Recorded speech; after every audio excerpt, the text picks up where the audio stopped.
বন্ধুরা, ভোলে বাবা পার্ক আজকের পর্বে প্রথমেই দেখা যায় ঝিল সাক্ষ্যকে বলছে যে কি ব্যাপার, মন খারাপ নাকি বসে আছো। তখন সাক্ষ্য ঝিলকে বলছে, ঝিল তুমি কি প্রতিহিংসা পরায়ণ? তখন ঝিল বলছে, এরকম কেন বলছো?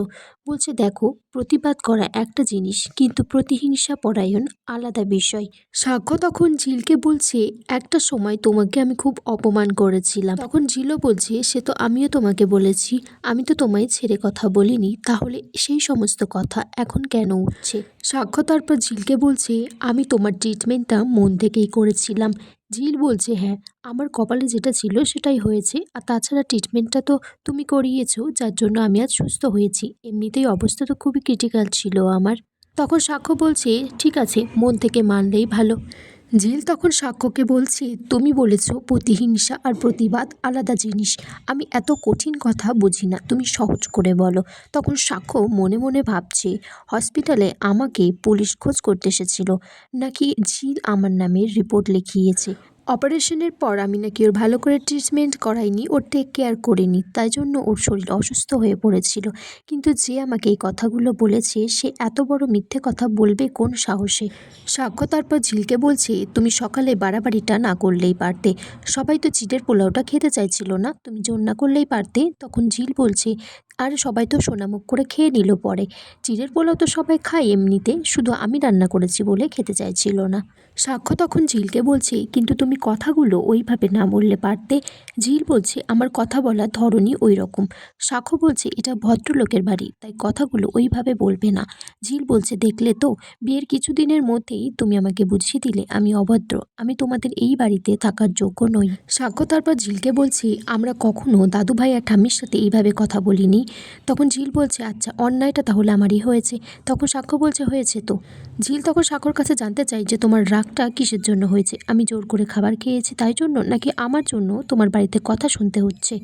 ঝিল তখন বলছে, আমার মনে হয়েছিল যারা আমাকে পছন্দ করে না তারাই খাবারটা খেতে চাইছে না, তখন তাদের ভুল ধারণাটা আমাকে ভাঙতে হবে, তাই তো আমি জোর করেছিলাম।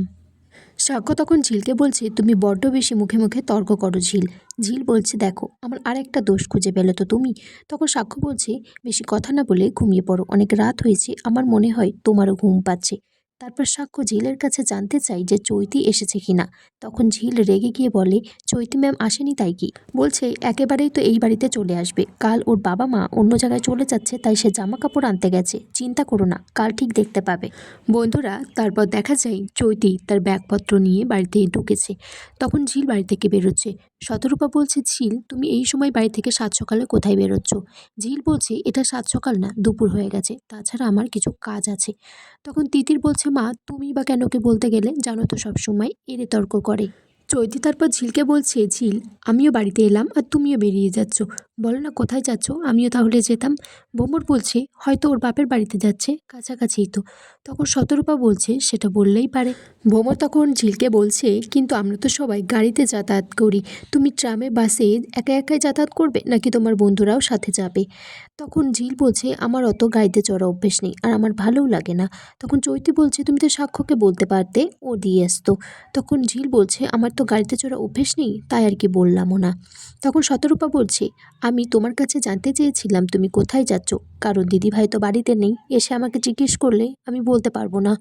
শতরূপা তখন বলছে, তুমি তো মাকে জানিয়ে যেতে পারতে। ঝিল বলছে, আমি ঠাম্মিকে বলেছিলাম, তখন পুজো দিচ্ছিল, কোনো উত্তর দেয়নি কথার। শতরূপা তারপর ঝিলকে বলছে, তুমি দাদু ভাইকে বলেছ?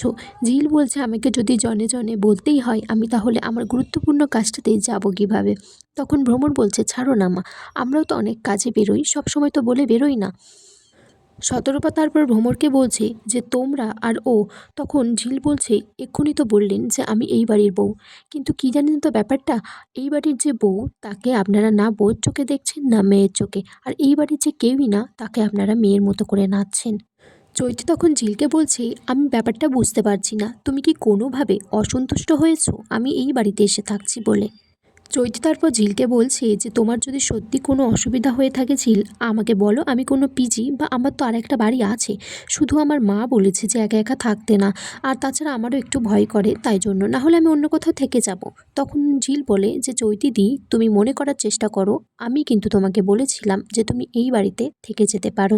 শতরূপা তারপর ঝিলকে বলছে, আমরা চৈতিকে এই বাড়ির মেয়ে বলেই মনে করি। প্রত্যেকটা মেয়ের অধিকার থাকে এই বাড়িতে, চৈতিরও সেটাই আছে, কিন্তু তোমার সে যোগ্যতা নেই মেয়ে হয়ে ওঠার। শতরূপা তখন বলছে, তুমি একটা সাধারণ কথা বলতে পারছো না যে তুমি কোথায় যাচ্ছ? তাহলে তো কোনো অসুবিধাই থাকে না। ভ্রমর বলছে হয়তো ওর গানের জন্য যাচ্ছে। তখন শতরূপা বলছে, আমাদের বাড়ির বউ হয়ে রাস্তায় রাস্তায় গানের জন্য বলতে যাবে? ওই তো গানের ছিরি। তখন সাক্ষ্য উপর থেকে নিচে নামছে। তখন শতরূপা বলছে, সাক্ষ্য তো বাড়িতেই ছিল, ও যে লেখালেখি করছিল। শতরূপা বলছে, সাক্ষ্যকে দেখে মনে হলো কাল থেকে ওর মুডটা অফ আছে, মনটা খারাপ। তখন ঝিলকে বলে যে চৈতি যখন বলল সাক্ষ্য হসপিটালে চলে গেছে, তার গাড়িটা পাঠিয়ে দিতে, কিন্তু তুমি তো বললে না যে সাক্ষ্য আজকে নার্সিংহোমে যায়নি, ও বাড়িতেই আছে। ঝিল তখন বলছে, আমি আমার একটা পার্সোনাল জিনিস কিনতে বাইরে যাচ্ছি। ভ্রমর তখন বলছে, তাহলে সেটা আগে বললেই তো পারতে গো। সাক্ষ্য তারপর সে জিজ্ঞাসা করছে যে কি হয়েছে। তখন শতরূপা বলছে, তোমার বউকে বোঝাও, ও এই বাড়ির নিয়ম শৃঙ্খলা কিছুই মানছে না। তোমার মা একটু বাইরে বেরিয়েছে কাজে, এই দুদিন এসেছে ও বাড়িতে। ওকে জিজ্ঞেস করছি তুমি কোন কাজে যাচ্ছ, কিন্তু ও কিছুই বলছে না। সাক্ষ্য তারপর ঝিলের কাছে জিজ্ঞাসা করে যে ও কোথায় যাচ্ছে। ঝিল তখন বলছে, আমি কি তোমাদের বাড়িতে বন্দি থাকি যে যখন এক পা বাইরেই দেবো তোমাকে সবাইকে বলে যাবো যে কোথায় যাচ্ছি আমি? ঝিল তারপর সাক্ষ্যকে বলে, আমি বলবো না আমি কোথায় যাচ্ছি। তিথি তখন বলছে, তাহলে তোমার ক্রিম কেনাটা একটা বাহানা ছিল। এদিকে চৈতি সাক্ষ্যকে বলছে, তুই আবার ঝিলের উপর রাগ করিস না, আমি তো আগেও বলেছিলাম যে ঝিলের আগে একটা পার্সোনাল লাইফ ছিল। তখন ঝিল বলছে, এই কথাটা তুমি চৈতিদি বারবার কেন বলছো সাক্ষ্যর সামনে? চৈতি তখন বলছে, আমি আর কোনো কথা বলতে চাই না, তোমার যেখানে খুশি তুমি যাও।